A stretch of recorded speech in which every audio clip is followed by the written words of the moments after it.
Welcome to APUSH Unit 7 review, and today we'll be covering these topics. First, we're going to cover imperialism. So, some big trends and context for imperialism. The big idea is that since the 1790s, the United States has been focused on westward expansion. But in the 1890s, this is going to change as the frontier is closed. Remember that idea of the Turner thesis. So the United States is going to start expanding its influence outside of the continent in imperialism.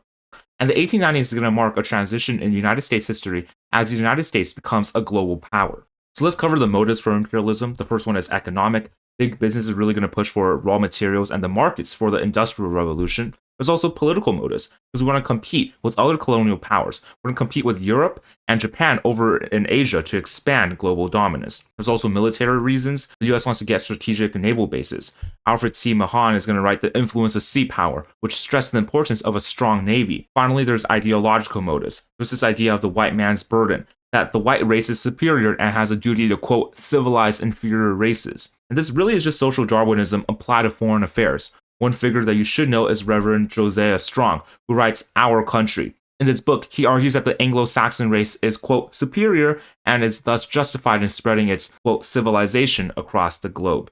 One case study of U.S. imperialism is Hawaii. So in the 1820s, American missionaries are going to go over to Hawaii to convert natives to Christianity. And over time, sugar and pineapple planters are going to buy up land and make a profit. And the Dole family is going to be heavily involved in this. In 1887, the Pearl Harbor Naval Base is going to be established with the treaty. And all of this is to say that there is going to be a growing push to annex Hawaii thanks to growing U.S. interest in Hawaii. And the Queen Liliuokalani, wants independence, but she's going to get overthrown in 1893 by big plantation owners who orchestrate a revolt. Grover Cleveland is not going to accept annexation, but McKinley will.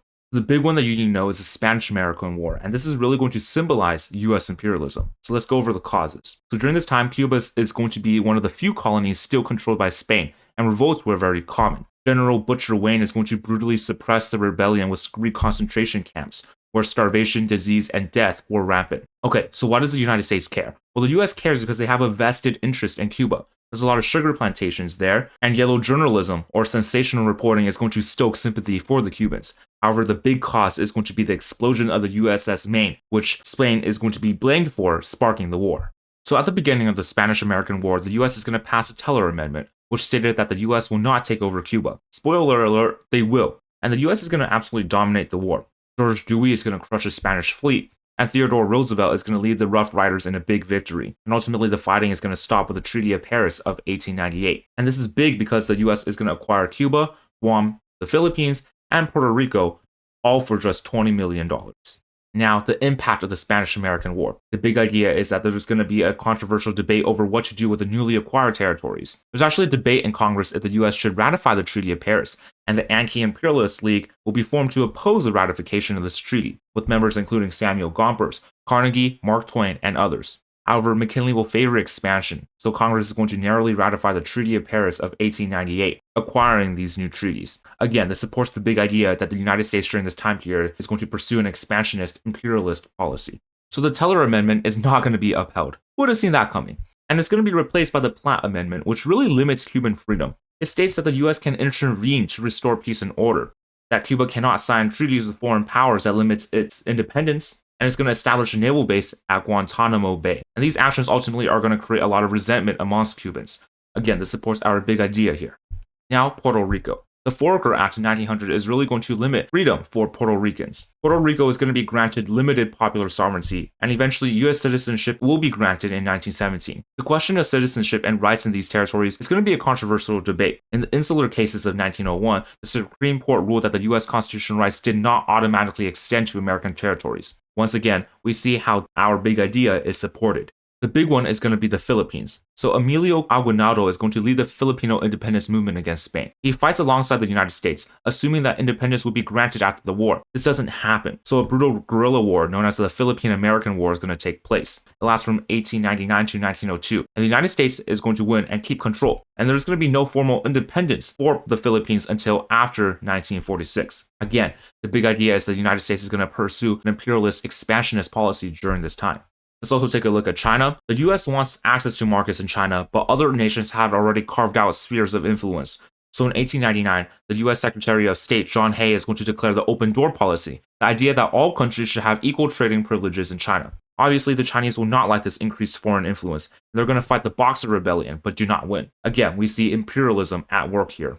So Roosevelt is going to become president after McKinley is assassinated, and the big idea here is that he's going to pursue an expansionist policy. He asserts this idea of the big stick diplomacy, which promoted diplomacy but stated that the US shouldn't be afraid to use force. And we're really going to see this with the Panama Canal. The US wants to build this to cut travel time for both trade and military. The US will ask Colombia, the current owner of Panama at this time, to build the canal. However, this treaty is rejected. So the US backs Panama's independence. A revolution occurs, ultimately creating the Hay-Bunau-Varilla Treaty, which allowed the US to build the Panama Canal in exchange for protection. Again, we see imperialism at work. Let's also cover the Roosevelt corollary. Recall that the Monroe Doctrine, all the way back in 1823, is going to warn Europe to stay out of the Western Hemisphere, and no one's going to challenge this. Well, during this time, Latin American countries are going to owe Europe money, so Europe is going to send in warships to collect this money, and the US is concerned that Europe is going to keep intervening. So the US is going to issue the Roosevelt corollary, which stated that the US has the right to intervene and police Latin America.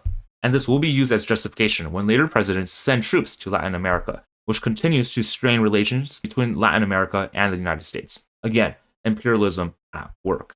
Roosevelt also does some stuff in East Asia. So because of the Russo-Japanese War, there's going to be growing US concerns over the increasing power of Japan. And in 1908, the US and Japan are going to have what's known as a gentleman's agreement. Pretty much there's nativist laws in California because of a growing fear of this yellow pearl. In fact, San Francisco is going to have segregated schools for Asians, and Japan is deeply offended by these laws. So Roosevelt and Japan are going to strike a secret agreement. Japan would secretly restrict Japanese emigration, while the US would pressure California to repeal these racist laws. And to symbolize America's growing power, Roosevelt is going to send the Great White Fleet, a fleet of battleships around the world to demonstrate US power. And a key idea to keep in mind later is that McKinley, Roosevelt, Taft, and Wilson are all going to push for more US involvement in global affairs. Now we're going to cover progressivism.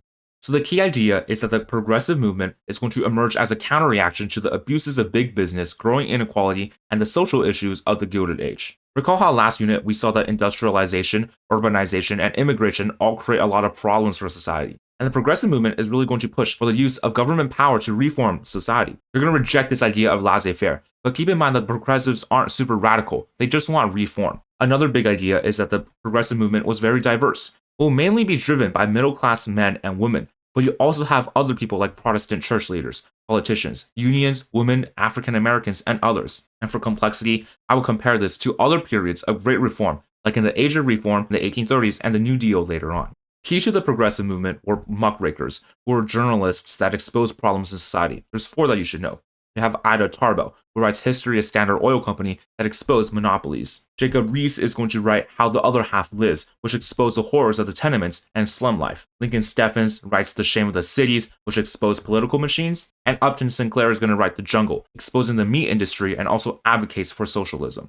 Another key idea is that women are going to play a critical role in the progressive movement. And this is really going to counter the cult of domesticity. Some examples are the National Child Labor Committee, which fought against child labor, as well as the National Consumers League, which was led by Florence Kelley, which pushed for the rights of women at work, for anti-child labor, and others. You should also know Mueller versus Oregon, which limits women's work hours to 10 hours. And the Triangle Shirtwaist Factory is going to kill 146, and it's going to spark a lot of activism for better working conditions. And these are just some of the examples where women are really going to lead the progressive movement. And we're going to see a lot more later on. For urban reform, recall that urbanization caused a lot of problems, including urban poverty, tenements, corruption, and alcoholism. And to address these, we're going to see the rise of what's known as settlement houses. The 2 people that you must know for this are Florence Kelley, as well as Jane Addams and her whole house. There's also a lot of reforms against political machines. We're going to start seeing municipal reform when voters directly elect the heads of city departments, including the fire chief, police chief, and others. There's state reforms too. During this time, we're going to see progressive governors fighting against corporate control of state legislatures. And the big guy here is going to be Governor Robert La Follette.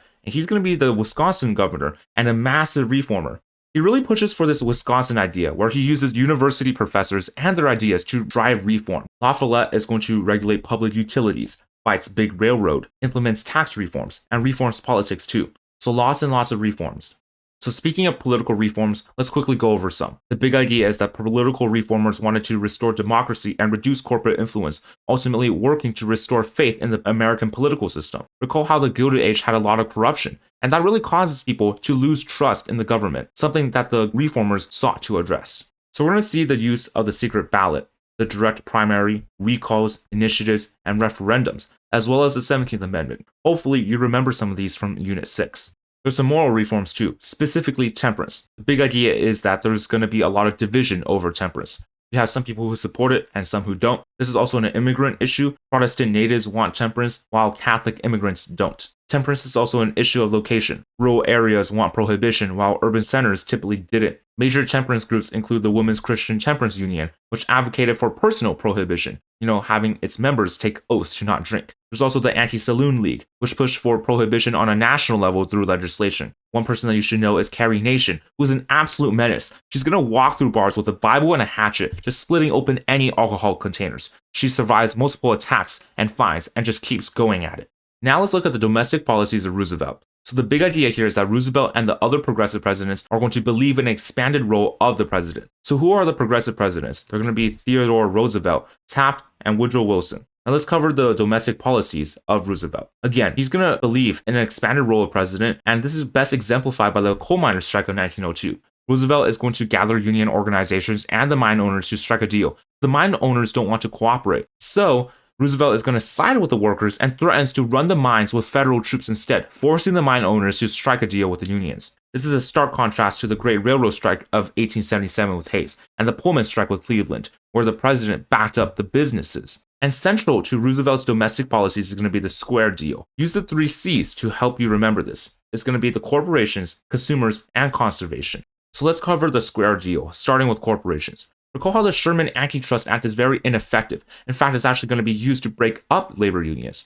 Roosevelt is going to take matters into his own hands and becomes known as the Trust Buster, which also shows our big idea that progressive presidents expanded their executive power. Roosevelt is going to break up the Northern Securities Company, a powerful railroad monopoly. And it's important to keep in mind that Roosevelt does actually distinguish between good trusts and bad trusts. Good trusts, he said, help consumers by being efficient and lowering prices, while bad trusts hurt consumers and stifled competition. Roosevelt also increases the power of the ICC, which would deal with interstate commerce, including railroads. Recall how the ICC was also initially ineffective? The Elkins Act is going to be passed, which increased the penalties for rate rebates, and the Hepburn Act is going to be passed, which stated the ICC can set maximum rates of railroads. So there's going to be a lot of reform in controlling corporations. Now, consumer protection. Recall that laissez-faire capitalism in the Gilded Age meant that there were very few protections for consumers. However, the jungle is really going to spark public pressure for consumer protections. Congress will narrowly pass the Meat Inspection Act of 1906, which allowed the federal government to oversee and regulate the meat industry. I say narrowly pass because the meat industry will obviously lobby against this. Additionally, the Pure Food and Drug Act is going to be passed. This creates the Food and Drug Administration and also protects the public against the manufacture, sale, and transportation of mislabeled food and drugs. Finally, conservation. Conservation isn't a major national issue right now, but will be considered Roosevelt's biggest achievement. You have groups like the Sierra Club, led by John Muir, who wanted to preserve the environment.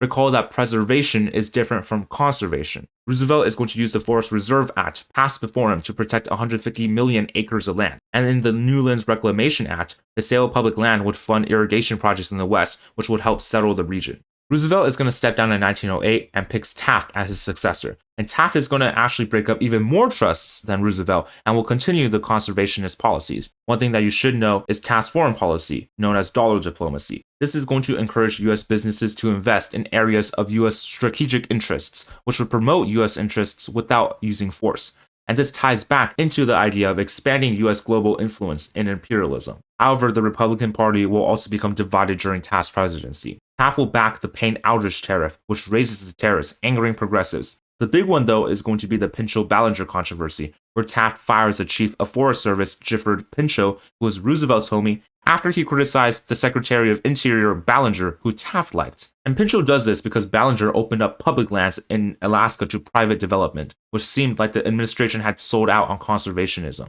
Now, in the election of 1912, a divided Republican Party is going to allow Woodrow Wilson, a Democrat, to win. This is kind of similar to how Lincoln wins his presidency in 1860. Taft is going to be the Republican nominee. Teddy Roosevelt is going to form a new political party called the Bull Moose Party and pushes for this idea of new nationalism, where the government would be very active in pursuing a wide range of reform. And Woodrow Wilson is going to be the Democrat nominee. And his campaign was the New Freedom Campaign, which sought to defeat the Triple Wall of Privilege. Ultimately, Wilson comes out on top. So what was this triple wall of privilege that Wilson wanted to knock down? This is going to consist of tariffs, trusts, and banks. So first, tariffs. The Underwood tariffs is going to be passed, and this is going to be the first major tariff reduction for the first time in 50 years. Again, the excessively high tariffs at this time hurt consumers, which is why this was considered progressive. Next, trusts. Wilson is going to create the Federal Trade Commission, or the FTC, and this would investigate monopolies. Keep in mind that this would exempt labor unions from being prosecuted. The big one, though, is going to be the Clayton Antitrust Act, which increased the power of the Sherman Antitrust Act. And finally, you had banks. Wilson is going to pass the Federal Reserve Act, which allowed the federal government to regulate the money supply, increasing and decreasing it as needed. And this is going to be spurred on by the Panic of 1907, where the problems of a tight money supply showed itself. Finally, you had the 16th Amendment, which created a graduated income tax. So what about African Americans? Will they finally receive the justice they deserve? Unfortunately, the big idea is that progressive reforms will not advance the cause of liberty, equality, and democracy for African Americans. African Americans were largely ignored by progressive presidents, and there's going to be very little protest to the rise of lynching or Jim Crow laws established by Plessy v. Ferguson. As such, African Americans will largely advocate for themselves during this time. Again, the two people that you should know are Booker T. Washington and W.E.B. Du Bois. There's also Ida B. Wells, who pushes for an anti-lynching campaign and women's suffrage. So what about women? The big idea is that women were not always supported by progressive reformers, even though they were critical to the progressive movement. In fact, Woodrow Wilson will not advocate for women's suffrage, so women are going to advocate on their own. We see the formation of NASA in 1890, and under the leadership of Carrie Chapman Catt, this organization is going to push for a state-by-state strategy of obtaining women's suffrage. The idea was that if enough states allowed women's suffrage, then national politicians would have no choice but to support it as well. There's also the National Women's Party with Alice Paul. She will actually break with NASA, pushing for a national amendment for women's suffrage, and is much more militant. For example, they protest in front of the White House during World War I. Ultimately, the 19th Amendment is eventually passed, finally giving women the right to vote. Now, Wilson's foreign policy, known as moral diplomacy. Recall our previous big idea. The United States during this time period is going to pursue an expansionist imperialist policy. And we're going to see this with Roosevelt's big stick diplomacy, as well as Taft's dollar diplomacy. However, Wilson's going to pivot a little with moral diplomacy. He wants to promote democracy to other countries, but also pursue less imperialistic policies. For example, he's going to improve relations with Panama and the Philippines. However, Wilson will not be afraid to intervene. I want to see that with Mexico. Let's run it down real quick. So Horta is going to come to power after a revolution, and Wilson doesn't really like this guy and doesn't recognize his government. Wilson is going to order an arms embargo and is going to aid revolutionaries against Horta. U.S. soldiers are going to be arrested at Tampico, and the U.S. Navy is going to occupy the Mexican port, Veracruz. And Pancho Villa is going to lead raids across the border, killing Americans. And so Wilson is going to send General John J. Pershing into Mexico to arrest him. And the U.S. and Mexico are very, very close to war, but World War I was brewing up, and Wilson ultimately withdraws troops. Now let's cover World War I. So you don't need to know the causes of the war, but here they are. What you will need to know is U.S. neutrality. The key idea is that while the United States tries to remain neutral during the war, the United States is never completely neutral, and U.S. neutrality will be challenged. So first, the U.S. is actually never completely neutral and is invested in the Allied cause. Well, why is this? Well, the United States has a stronger cultural connection to the Allies. There's also a strong anti-German sentiment. They're seen as the aggressor, and there's a lot of anti-German propaganda coming from England and France, and Germany isn't democratic. Ultimately, American manufacturers and bankers are going to be invested in the Allied cause through trade and loans. The British Navy kind of blocks off trade with Germany, so the US couldn't really get there anyways.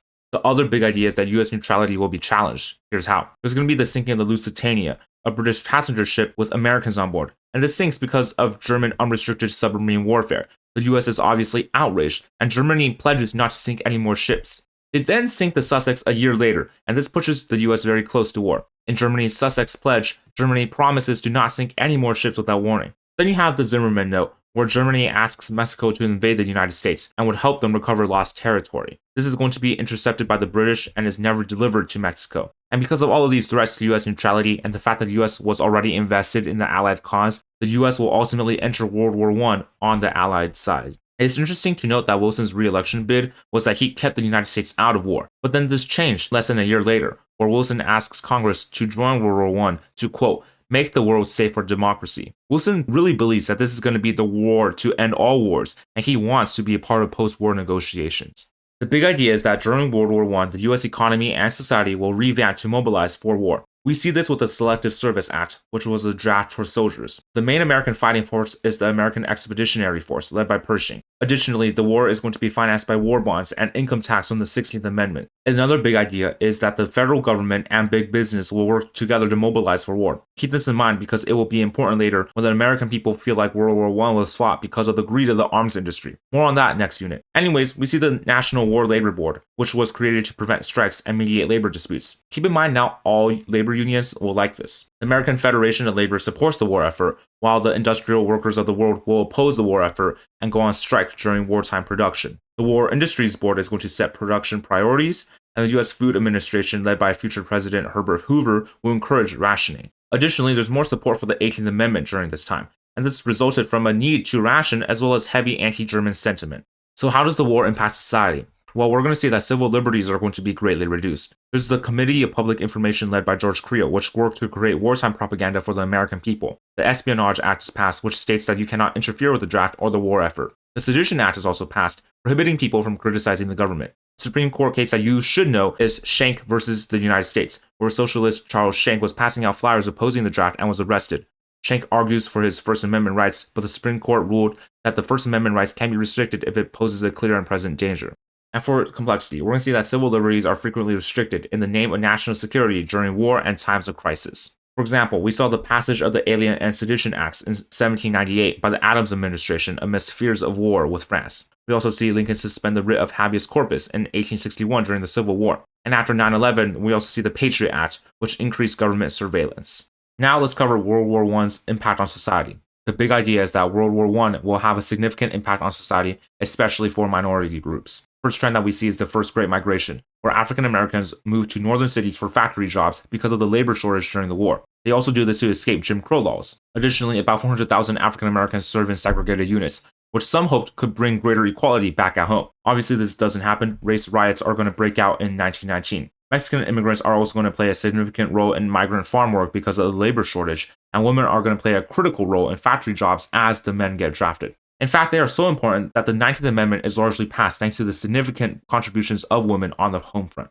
Now let's talk about the post-war settlement. So the big thing to note is Wilson's 14 points, of which were highly idealistic. He's going to push for the freedom of the seas, more free trade, military reduction, no more colonies, no more secret alliances, and most importantly, an international peacekeeping body known as the League of Nations. The big idea is that while the United States wanted peace, the other nations will want revenge. After all, the US didn't carry the brunt of the war, so the US isn't highly inclined to seek revenge. Other countries like France and England will, though. So what happens at the Treaty of Versailles? Well, the 14 points will largely be rejected. However, the League of Nations will be created, but the US ultimately doesn't join. Germany is forced to accept the war guilt clause, which stated that Germany takes all the blame for the war, demonstrating the idea that the Treaty of Versailles sought revenge, not peace. And as you know, Germany will be forced to pay impossible reparations, and this leads directly to the rise of Hitler and World War II. You should also know the controversy over the League of Nations. After the war, there was a strong isolationist sentiment in the American public. This even goes all the way back to Washington's farewell address, which established the tradition of isolationism. Additionally, Congress didn't want Article 10 of the League of Nations, which would require intervention in foreign wars if a member nation was attacked. So ultimately, the US doesn't join the League of Nations even though Wilson created it. And a big idea to keep in mind is that many regard the withdrawal from the League of Nations as a withdrawal from international affairs in the 1920s. That is all for APUSH Unit 7 review. If you found this video helpful, then please consider subscribing, liking, commenting, and sharing the video. Thank you for watching.